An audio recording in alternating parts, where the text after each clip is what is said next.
বাঙালি খানায় সবাইকে স্বাগত জানাই।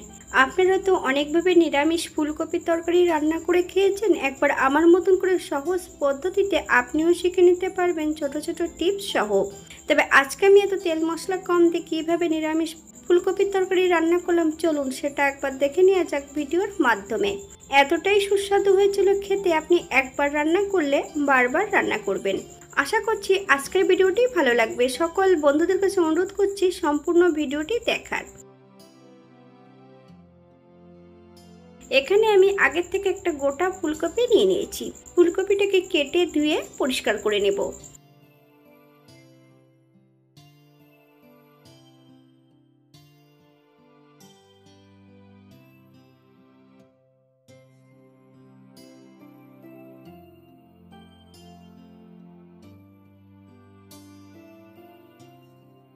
অপর দিক থেকে বেশ কিছুটা মশলা বেটে নেব। আদা, জিরে, ধনে, শুকনো লঙ্কা দুটো, দারচিনি, এলাচ, লং বেশ মিহি করে বেটে নিতে হবে। ফুলকপিগুলো কিন্তু আমি আগের থেকে একটু ভাপিয়ে রেখেছি।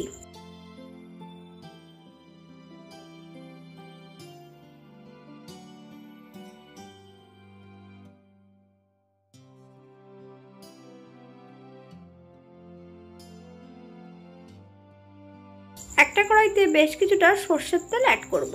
তেল গরম হওয়া পর্যন্ত অপেক্ষা করতে হবে। হাফ চামচ হলুদ গুঁড়ো। সম্পূর্ণ ফুলকপিগুলো উল্টিয়ে পাল্টিয়ে বেশ ভালো করে ভেজে নেব।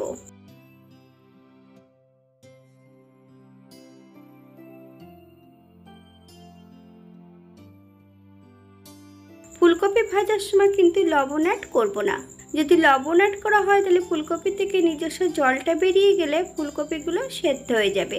ফুলকপিগুলো তখন আর ভাজা হবে না। বাঙালি রান্না ঘরোয়া উপকরণ দিয়ে আপনাদের যদি রান্নাগুলো পছন্দ হয় তাহলে চ্যানেলটি সাবস্ক্রাইব করে দিয়ে পাশে থাকবেন। পাশে থাকা বেলটি বাজিয়ে দেবেন, নইলে নিত্য নতুন রান্নার নোটিফিকেশন পাবেন না। আমার এই চ্যানেলে আমিষ, নিরামিষ এবং বিভিন্ন ধরনের ফুলকপি বা অন্যান্য রেসিপি দেওয়া আছে। আপনাদের যদি পছন্দ হয় তাহলে চ্যানেলটি ঘুরে একবার দেখে নেবেন।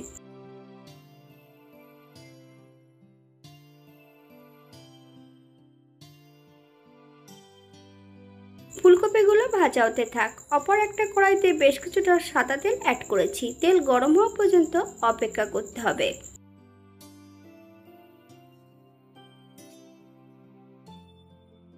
ফোড়নে রেখেছি সাদা জিরে। ফোড়ন থেকে সুগন্ধ বেরোলে হাফ চামচ লবণ, হাফ চামচ হলুদ গুঁড়ো অ্যাড করতে হবে। মিডিয়াম সাইজের দুটো আলু বেশ ছোট ছোট টুকরো করে কেটে নিয়েছি। সম্পূর্ণ আলুগুলো অ্যাড করব। আপনারা এর থেকে ছোট বড় আলুর টুকরোগুলো করে নিতে পারেন। মিডিয়াম আঁচে বেশ কিছু সময় আলুর টুকরোগুলো ভেজে নিতে হবে।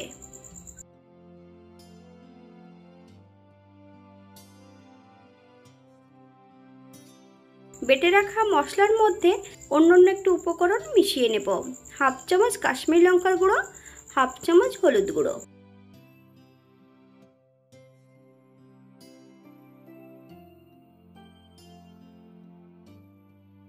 এক চামচ কাঁচা সর্ষের তেল।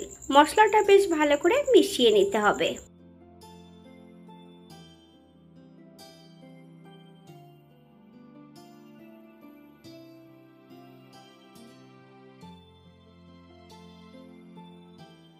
ফুলকপির নিচের অংশগুলো সম্পূর্ণ আলুর মধ্যে অ্যাড করে দেব।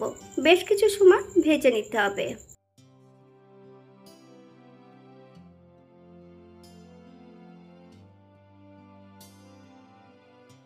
একটা তেজপাতা, আপনারা যদি পছন্দ করেন তাহলে এখানে একটা শুকনো লঙ্কা অ্যাড করতে পারেন।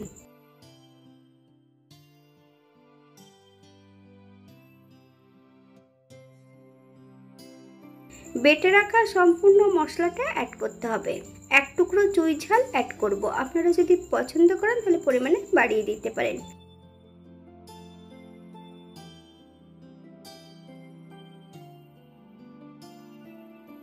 বেশ কিছুটা কাঁচা লঙ্কা এখানে ফালি দিয়ে অ্যাড করেছি। মিডিয়াম আঁচে বেশ কিছু সময় মশলা সহ সবজি দিয়ে বেশ ভালো করে ভেজে নিতে হবে। মশলা কষানোর জন্য মশলা ধোয়া বাটি থেকে বেশ কিছুটা জল অ্যাড করব। সবজি এবং মশলা দিয়ে বেশ ভালো করে কষিয়ে নিতে হবে।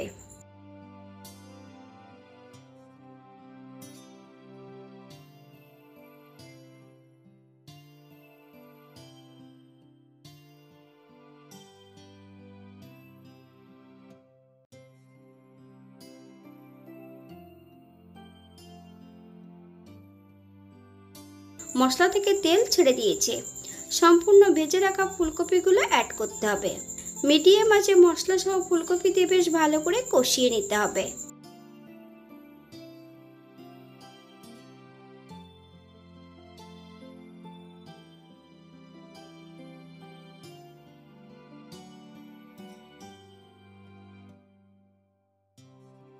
এক চামচ লবণ, আপনার স্বাদ অনুসারে লবণটা অ্যাড করবেন।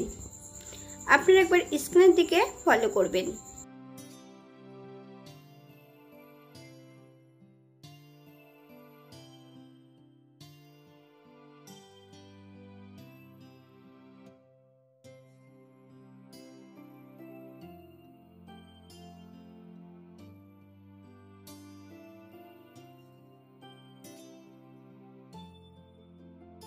এখানে আমি 2 কাপ ঈষদুষ্ণ গরম জল অ্যাড করব। আপনাদের যতটা গ্রেভির প্রয়োজন আপনারা ততটা জল অ্যাড করতে পারেন। 5 থেকে 7 মিনিটের জন্য মিডিয়াম আঁচে ঢাকা দিয়ে রেখে দিতে হবে, যাতে সবজিটা সেদ্ধ হয়ে যায়।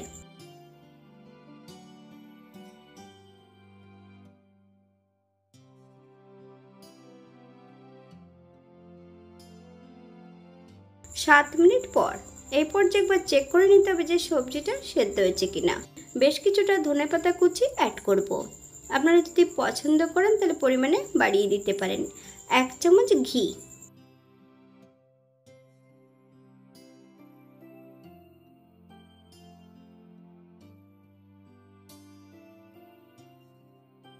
গ্যাসের ফ্লেমটা অফ করে দিয়ে 5 মিনিটের জন্য স্ট্যান্ডিং টাইম দিতে হবে। তারপর সার্ভ করব। এটা দেখতে যেমন ভারী সুন্দর হয়েছিল, এটা গরম ভাতে, রুটি, পরোটা, লুচি সবকিছুর সঙ্গে অসম্ভব ভালো লাগবে। আপনারা যে কোনো একদিন নিরামিষের দিন এটা তৈরি করে নিতে পারেন। আমি এখানে যে উপকরণগুলো অ্যাড করেছি আপনারা এর থেকে কম বেশি করে নিতে পারেন।